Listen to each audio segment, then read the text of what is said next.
नमस्कार दोस्तों, आप सुन रहे हैं AKS radio 90.4 FM RJ Sonam के साथ। और आज का कार्यक्रम बेहद ही खास है क्योंकि आज हम बात करने जा रहे हैं एक ऐसी उपलब्धि की जिसने न सिर्फ AKS विश्वविद्यालय बल्कि पूरे सतना का नाम रोशन किया है।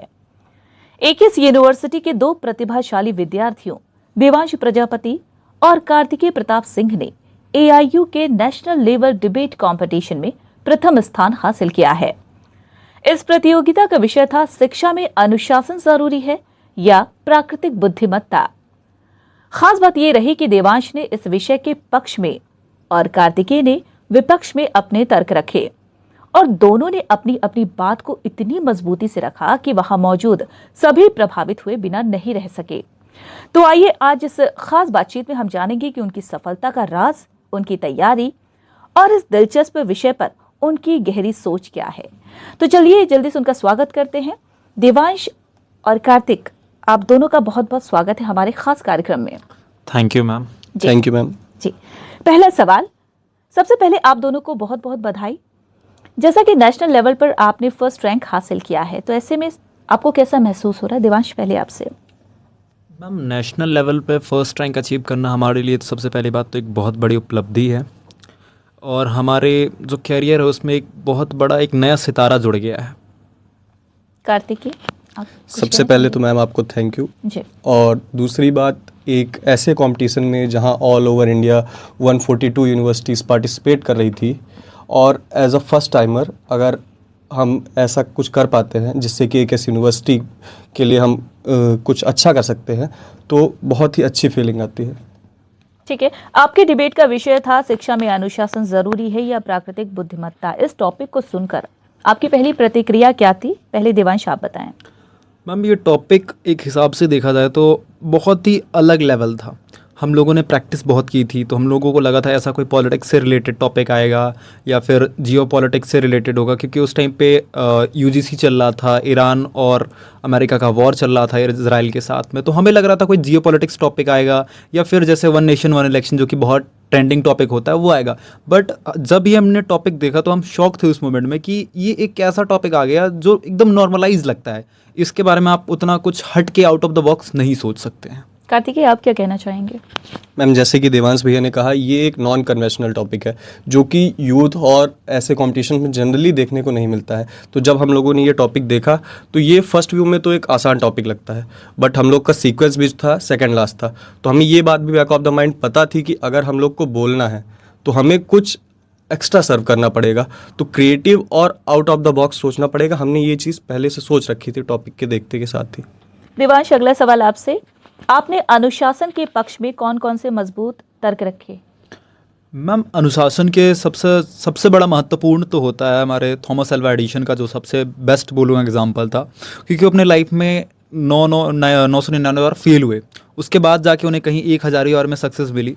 तो वो मेरे एक रोल मॉडल टाइप में है कि आप कितनी भी बार फेल हो बट अगर आप डिसिप्लिन के साथ मेहनत करते हो तो आप ज़रूर सक्सेस होगे। तो उनको इंक्लूड किया मैंने। डॉक्टर APJ अब्दुल कलाम को इंक्लूड किया क्योंकि वो हमारे इंडिया के फर्स्ट पर्सन माने जाते थे, मतलब मिसाइल मैन ऑफ इंडिया। तो वो कहीं ना कहीं अपने बचपन से ही उन्होंने सिर्फ डिसिप्लिन को रखा और एक पल में कहीं वो गरीब परिवार के बच्चे थे और आगे जाकर वो राष्ट्रपति बन गए भारत देश के। तो ऐसे एग्जाम्पल्स बहुत सारे मैंने इंक्लूड किए। इतने कम समय में तो सारी चीज़ें नहीं एक्सप्लेन की जा सकती हैं।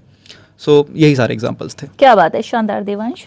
अगला सवाल कार्तिकेय आपसे। आपने प्राकृतिक बुद्धिमत्ता को क्यों ज्यादा महत्वपूर्ण बताया? मैम, प्राकृतिक बुद्धिमत्ता को महत्वपूर्ण बनाने के बेसिकली 2-3 कारण हैं।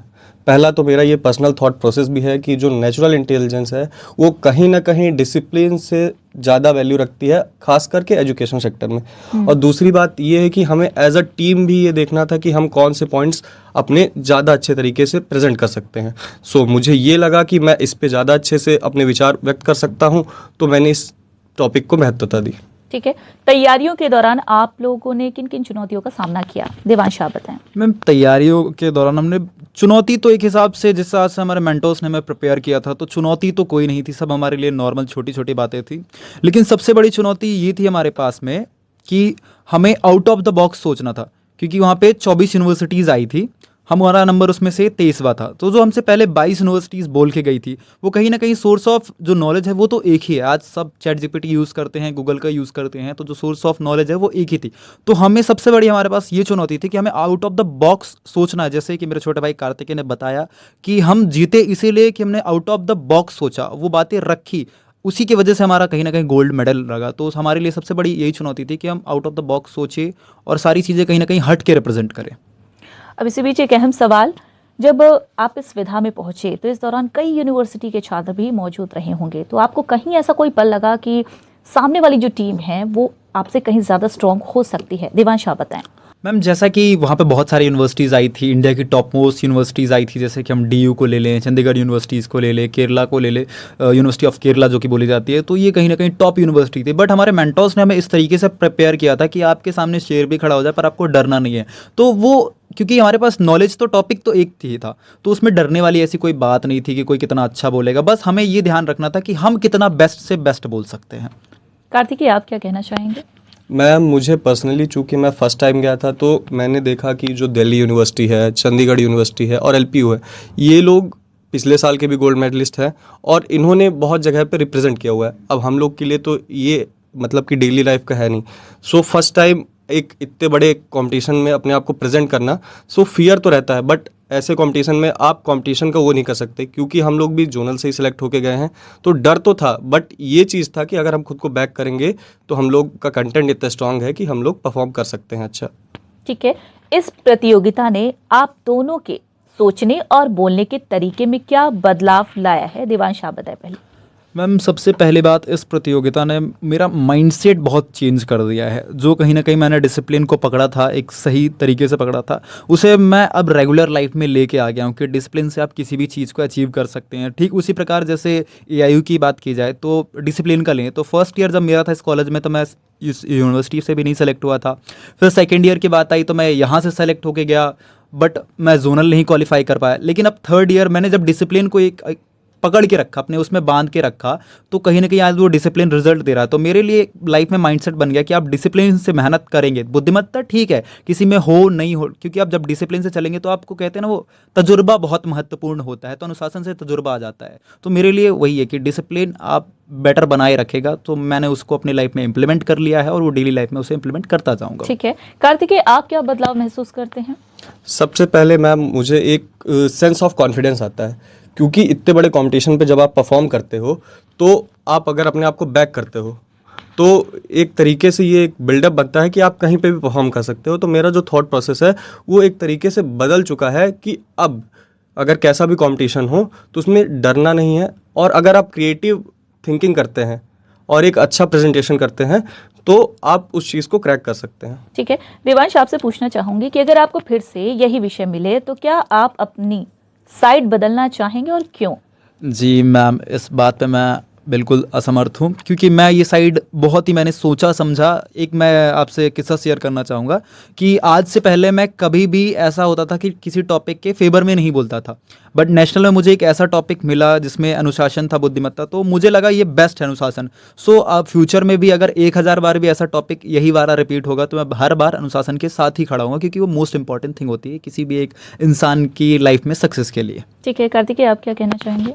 मेरा आंसर भी मैम सेम ही है, क्योंकि जैसे कि मैंने पहले भी कहा कि हमें एज अ टीम ये सोचना पड़ता है कि हम लोग ज़्यादा बेटर कौन क्या प्रेजेंट कर सकता है। जैसे कि देवांश भैया ज़्यादातर अगेंस्ट में बोलते थे और मैं फेवर में बोलता था, बट जब हम नेशनल में गए तो हमें टॉपिक देखकर ये लगा कि वो फॉर में ज़्यादा अच्छा बोल सकते हैं और मैं अगेंस्ट में ज़्यादा अच्छा बोल सकता हूँ। तो शायद अगर अगली बार ये टॉपिक मिले तो भी मैं यही चूज़ करूँगा और अपना जो टॉपिक है उसे बदलना नहीं चाहूँगा। ठीक है, जब आप इस कंपटीशन में पहुंचे तो ये कंपटीशन लगभग कितनी देर का रहा होगा, और इस दौरान और ऐसे कौन से सख्त नियम थे जिसे तोड़ना मना था, और उस दौरान आपने खुद को कैसे संभाला, अपने कॉन्फिडेंस को कैसे बनाए रखा? कार्तिकेय मैम, चूंकि ये नेशनल लेवल कंपटीशन है तो जो परफॉर्मर्स रहते हैं वो सब जोनल जीत के आते हैं, तो जजेस को उनके बीच में डिफरेंशिएट करना बहुत मुश्किल हो जाता है। तो इसके लिए बहुत स्ट्रिक्ट गाइडलाइंस रहती हैं और रूल्स रहते हैं, जो कि फॉलो नहीं करने पे माइनस मार्किंग होती है। जैसे कि हम लोग का वाद विवाद हिंदी जो प्रतियोगिता थी उसमें एक सबसे बड़ा रूल था कि आपको टाइमलाइन के अंदर बोलना है। अगर आप टाइम के अंदर कंक्लूड नहीं कर पाते हैं, टाइम एक्सीड करते हैं, तो भी माइनस मार्किंग है, और टाइम से कम बोलते हैं तो भी माइनस मार्किंग है। दूसरी चीज़, आपको जो वर्ड्स यूज़ करने हैं वो हिंदुस्तानी नहीं होने चाहिए, इन द सेंस जो हमारी नॉर्मल बोलचाल वाली भाषा है। और दूसरी बात, इंग्लिश वर्ड यूज़ नहीं कर सकते हैं। तो उन सब चीज़ों से बच के करना था। जैसे कि मैंने आपको बताया कि माइक बोलना था हमें, कि माइक का इन्वेंशन जो हुआ तो उसको हमने माइक नहीं बोला, हिंदी में उसको अड़ुभाष बोला जाता है, तो हमने वो वर्ड यूज़ किए। और दूसरी बात, जैसे कि आपने टाइम का पूछा, तो एक टीम को 10 मिनट का टाइम स्लॉट अलॉट होता है, उसके अंदर 5 मिनट फेवर, 5 मिनट अगेंस्ट बोला जाता है, जो कि आपको उसी के अंदर कंक्लूड करना रहता है। और ओवरऑल कंपटीशन का टाइम देखें तो 24 टीमें थी, जिन्हें कम से कम 5-6 घंटे का पूरा टाइम इंटरवल लगा। ठीक है, जब ये कंपटीशन चल रहा था, जब आप लोगों के बीच वाद विवाद का सिलसिला चल रहा था, उस दौरान बहुत सारे लोग मौजूद रहे होंगे, दर्शक भी रहे होंगे, जजेस भी रहे होंगे, तो उस दौरान उनके चेहरे से किस तरह की मतलब कैसा महसूस हो रहा था कि आप उनका रिएक्शन कैसा था? मैम, नेशनल लेवल पे तो हम लोगों ने उतना ज़्यादा ध्यान नहीं दिया, बट जब जोनल लेवल, जो कि नेशनल से भी टफ होता है, क्योंकि नेशनल में ऐसा होता है कि वहाँ पे आपके जीतने के चांसेस ज़्यादा होते हैं, क्योंकि आप वहाँ पे best out of best select होके जाते हैं। लेकिन जोनल का ऐसा होता है कि वहाँ पे आपकी यूनिवर्सिटीज़ के कोई नंबर फिक्स नहीं होते हैं। हमारा नेशनल में होता है कि हर 8 जोन है हमारे इंडिया में, तो उनमें से 3-3 निकल के आते हैं, तो नंबर ऑफ पार्टिसिपेंट फिक्स होता है। लेकिन जोनल में अलग होता है। तो जोनल का एक किस्सा है कि हम लोग जब अपनी परफॉर्मेंस दे रहे थे, तो हमारे उसमें ये होता है, ये रूल्स होता है कि ना कि ऑडियंस या फिर कोई जज या फिर कोई और एक्स्ट्रा पर्सन क्लैपिंग नहीं कर सकता। बट जोनल में हम लोगों ने जो बातें रखी थी, तो ऑडियंस ने कई बार वो नियम तोड़े थे जो ताली बजाने के होते हैं। क्या बात है, शानदार। सो यही हमारा सबसे बेटर पॉइंट था। मुझे वहीं से बूस्टर मिला कि जब मैं इतना कर सकता हूं कि किसी को ताली बजाने पे मजबूर कर सकता हूं रूल्स तोड़ के, तो नेशनल जीतना कोई वो बात नहीं है। मेंटर्स का साथ मिला, हम लोगों ने मेहनत की, छोटे भाई ने बहुत अच्छा बोला, एज इसका फर्स्ट टाइम था। और एक और बहुत अच्छी बात थी कि ये इंग्लिश के यहाँ से स्पीकर बन के गए थे, वहाँ इन्होंने हिंदी पे चेंज किया, और आज सब रिजल्ट हम लोग के सामने हैं। AKS यूनिवर्सिटी का नाम रोशन हो रहा है, गोल्ड मेडल मिला है। जैसा कि अभी आपने जिक्र किया कि जब ये सिलसिला चल रहा था वाद विवाद का, तो जो भी वहाँ लोग मौजूद थे उन्होंने तालियां बजाने से खुद को रोक नहीं पाए। तो ऐसे में जब आप बाहर आए इस विधा से, जब इस कंपटीशन से आप बाहर आए, तो उस दौरान और भी बच्चे रहे होंगे और भी यूनिवर्सिटी के, क्या उनकी क्या प्रतिक्रियाएं थी? क्या ऐसा महसूस हुआ कि वो कहीं ना कहीं डरे हुए हैं कि आपने बहुत अच्छा परफॉर्म किया? कुछ ऐसा महसूस हुआ? मैम, आज से पहले क्या होता था, मैं ज़्यादा तो इतिहास के बारे में नहीं जानता हूँ कि AKS का इतिहास कैसा था क्या नहीं था, बट ऐसा जब से मैं जा रहा हूँ 2-3-4 साल से हो गया, तो मैं देख रहा हूँ कि उस सब का रिजल्ट हमारे AKS को मिल नहीं पा रहा था।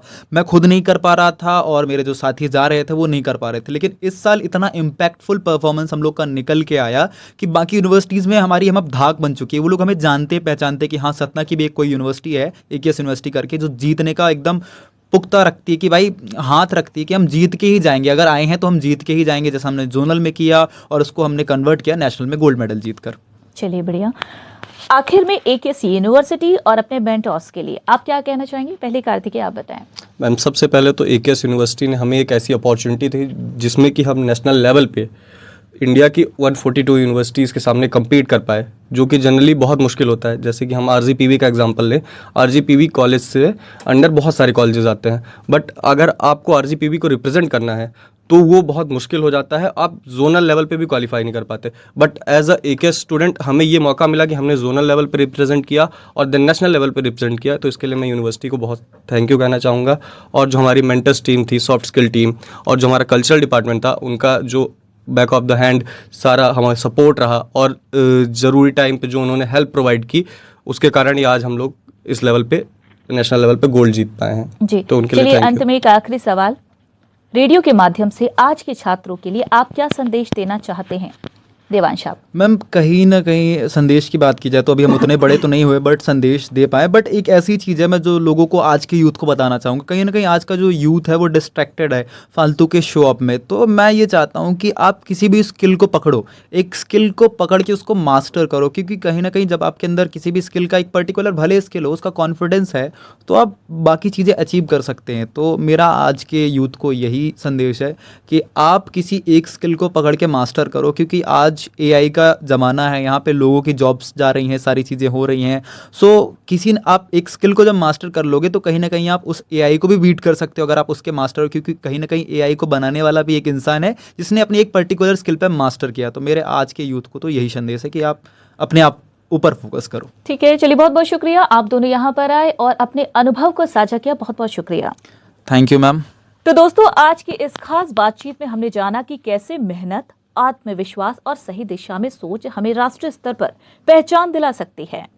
AKS यूनिवर्सिटी के इन होनहार विद्यार्थियों देवांश और कार्तिकेय ने यह साबित कर दिया है कि अगर इरादे मजबूत हो तो कोई भी मंच छोटा नहीं होता। हम आशा करते हैं कि आज का ये कार्यक्रम आपको भी कुछ नया सीखने और आगे बढ़ने की प्रेरणा देगा। इसी के साथ मुझे दीजिए इजाजत। नमस्कार।